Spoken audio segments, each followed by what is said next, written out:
I would like to tell a story about the subject of trust. Trust, meaning you know who the other person is. You know that their heart is good, that they're a compassionate person who has your best interest at heart. And maybe they know that about you too. It happens through a really strong, intimate bond. Well, when I think about my first experience of profound trust, it didn't happen with another person, but it happened with my first cat. She was a cat who was a stray. For probably 5, 6, 7 years of her life, she was missing teeth. She was really skinny. She had scars on her. One of her ears was a little ripped up. I called her Putty, and I convinced my parents to let me adopt her. She became an indoor-outdoor cat. She was allowed to go out, she'd catch mice, but she came back and she lived in our home, and she knew that it was me who had adopted her. I loved Putty. Putty slept in my bed every night. In fact, I lay on my back, and Putty would sleep right on my belly with her face looking right at me. She wanted to know that I was there all night long. Putty trusted me. And I trusted Putty.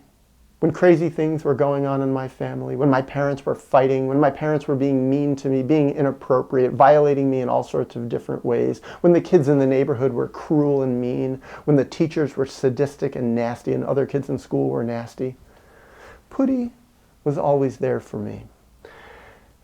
And I was there for Putty. I loved to pet her and to brush her. I always made sure she had enough food. In fact, I made sure she had too much food. And one of the problems was that Putty had been starving when we met her. And I think she'd gone through a lot of periods of starvation in her life, such that when she lived in our family and there was a lot of food, she dramatically overate and she started getting fat. And I liked that. I was like, Putty, you're allowed to get fat. You've lived a tough life and now you can do what you want. It was a little hard for me because she was kind of heavy when she got heavier and she was on me. Well, the story that I'm going to come to that really exemplifies the trust and the bond that I had with Putty, that Putty felt toward me, was one night. I think I was about 9 years old. This is maybe about a year into us having Putty. Putty was sleeping on me. I was sleeping in my bed. The lights were all out, maybe a little moonlight coming in the window. I was lying in my back and I woke up maybe 3 o'clock in the morning. Putty was on me and I reached out and I pet her and I felt something on me and it was wet.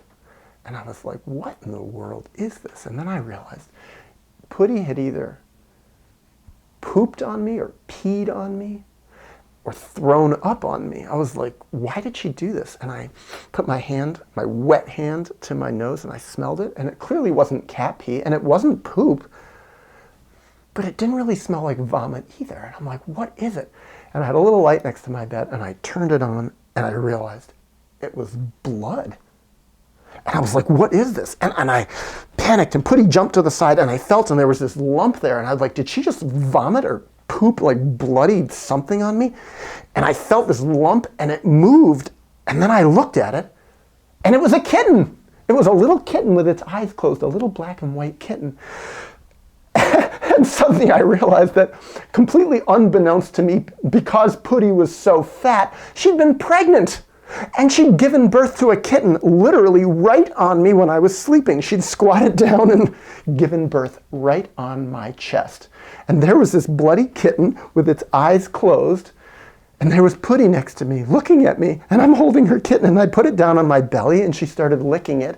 And then I realized, what do I do? So I started yelling for my mom, and my mom came into the room, and I was like, Putty just had a kitten on me. Well, it was a shock.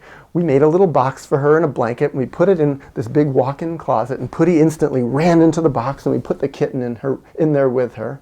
And she licked the kitten more, and then boom, boom, she popped out 2 more kittens. And I think, gosh, if I hadn't have made such a fuss, if I'd actually just been a little bit more confident in the trusted bond I had with Putty, she would have had those 2 further kittens right on me, probably with me watching.